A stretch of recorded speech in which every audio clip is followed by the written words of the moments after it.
Hi, I'm Kate from hypnosiscourses.com. Today's video is all about alerting, the good, the bad, and most definitely the ugly. So what is alerting? It might be known to you as awakening, re-alerting, reawakening. What are some of the other phrases? De-hypnotising, ending trance. There are so many different ways of saying that you're going to stop the hypnosis part of the work that you're doing with somebody.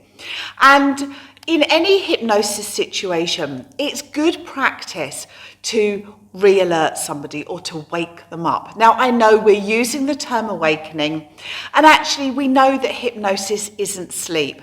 However, the term awakening or alerting is a common phrase that you'll find in much of the hypnosis literature and in the hypnosis books and videos. So, why do we do an alerting or awakening process? There are actually several reasons. First of all, and this is really interesting, I find, if you tell somebody that the hypnosis session is coming to an end, they tend to dip a little bit deeper.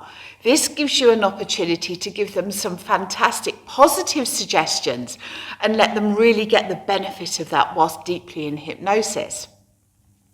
Also, with a formal awakening process, what you're actually doing is you're able to clear any phenomena that have occurred during the work that you've done with them, whether it's for street, stage, or for hypnotherapy. So in terms of phenomena, it might be that somebody felt very relaxed or that they felt very heavy. You might have suggested perhaps that their hand had gone numb. And all of these things, the suggested phenomena, can be cleared at the end of the hypnosis session. They also may have spontaneously experienced some of these hypnotic phenomena, and clearing those again means that people won't come out of hypnosis or at the end of the session thinking, oh, I feel a bit headachy, or I feel a bit out of it. So it helps somebody feel fresh and ready to get on with the rest of their day. So there's many really good benefits for giving a formal re-alerting or formal awakening process. And there's different types of re-alerting or awakening, and we're going to go through a couple in this video. The first is a rapid reawakening. Now, it might be that you're taking somebody in and out of hypnosis several times. You might be doing some fun stuff. You might be doing something like sport hypnosis, where you're dipping in, doing a bit of work, coming back out again. Are you going to want to do a long formal process? It could take up quite a bit of your time allocated to work with that person. So you might do, in a few moments' time, I'm going to count from 1 to 3, and on the count of 3, you'll be fully wide awake. 1, 2, 3, eyes open, wide awake. Now, you've probably already worked out you're not in that clearing any phenomena. This is really just to get somebody brought up out of hypnosis to enable you to have a chat with them in their alert state, perhaps before going back into hypnosis. That quick awakening is also super useful if you need to bring somebody up in a hurry. Say wherever you are, the fire alarm's just gone off, or you can see that you're about to be interrupted. So a quick awakening is absolutely fabulous. At the end of this video, Rory's going to demonstrate to you the other type of awakening, which is a full formal awakening, and he's going to go through that in detail. So over to you, Rory. Thanks, Kate. So those are some of the benefits of using an awakening. So that's the good. What about the bad and the ugly? Well, it's quite bad to not use an awakening process at all, because generally it can leave people feeling like they haven't been fully alerted and aren't fully back. So by incorporating an awakening process, it's definitely a better experience for the person or people that you're hypnotizing. It used to be common practice, and I guess in some circles still is, to let people float back to awareness and float back into, being awake at their own pace and speed without giving them further suggestions. That doesn't tend to be great and can leave people feeling fuzzy-headed because you haven't given them enough suggestions about how they're going to awaken and how they're going to feel. Another thing is with people who open their eyes part way through the awakening process, which can sometimes happen, whether that's because they are just eager to awaken, or maybe they want the hypnosis to last longer, so they think if they open their eyes before you count that last number, that they'll stay in hypnosis. That's something that's not ideal, again, simply for the reason that they can end up feeling not quite back and not quite with it. You don't want someone going away from your hypnosis session still kind of partially hypnotized, because it can change their perception, their depth perception. If they go out and drive a car at that point, could be sketchy.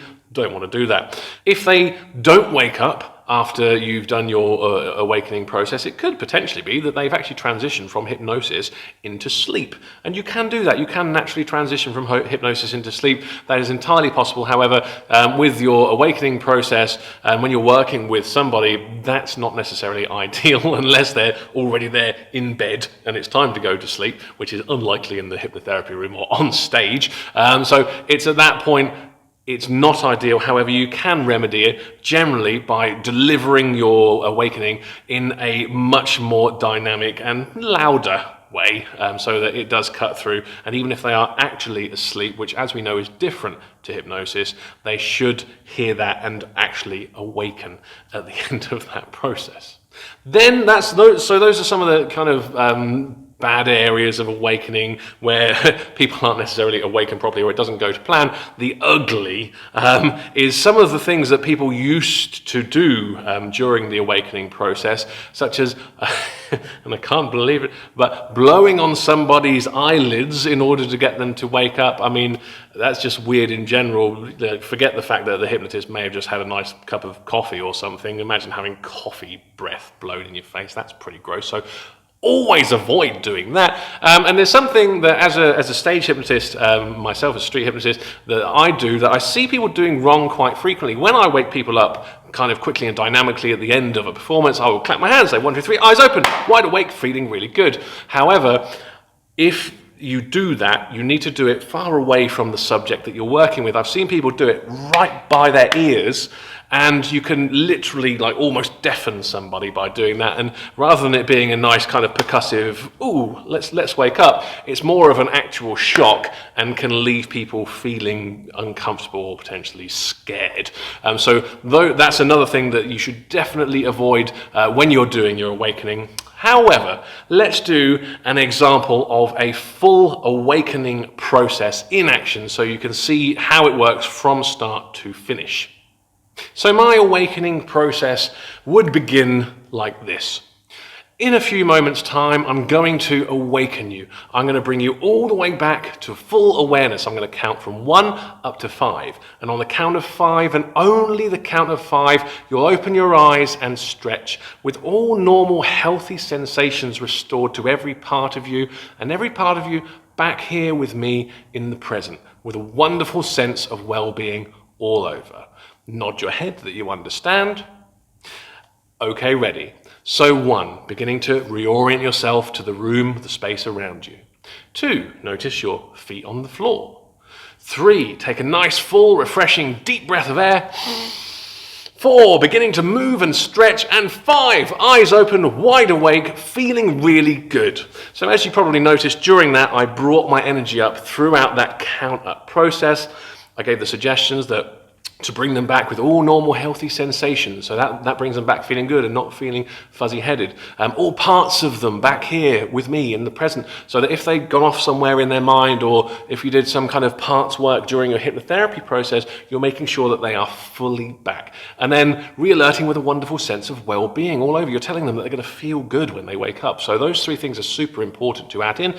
The count up from 1 to 5 with little suggestions in between, such as your feet are on the floor, take a deep breath. That kind of stuff is really important to gradually transition someone from hypnosis back into being fully awake. And by using your voice, by increasing the energy to above your normal level of energy, for when you get to the number 5, that inspires the person you've hypnotized to also feel energized. So when they open their eyes, they're ready to go, rather than kind of open their eyes and go, I feel so relaxed, So use that energy to your advantage. A great thing as well, extra tip that you can do when you're awakening someone is to break the state at the end of it, especially if you're a hypnotherapist and you don't want them unpicking the therapy work that you've just done in the session. So immediately after you've woken them up, change the subject and talk to them about something different to immediately get their focus elsewhere. That way it stops them from unpicking that work and, wrecking all of the good therapy stuff that you've done throughout that process. Another great thing that you can do with awakening, and it's just a little added thing, maybe you won't do it too often, but it can be a great time saver as a hypnotherapist, seeing clients who you've already seen before, and it's also really fantastic for an entertainment hypnotist as a great demonstration, is triggered awakening and also triggered inductions. So here, before your very eyes, will appear Kate for this real quick demonstration.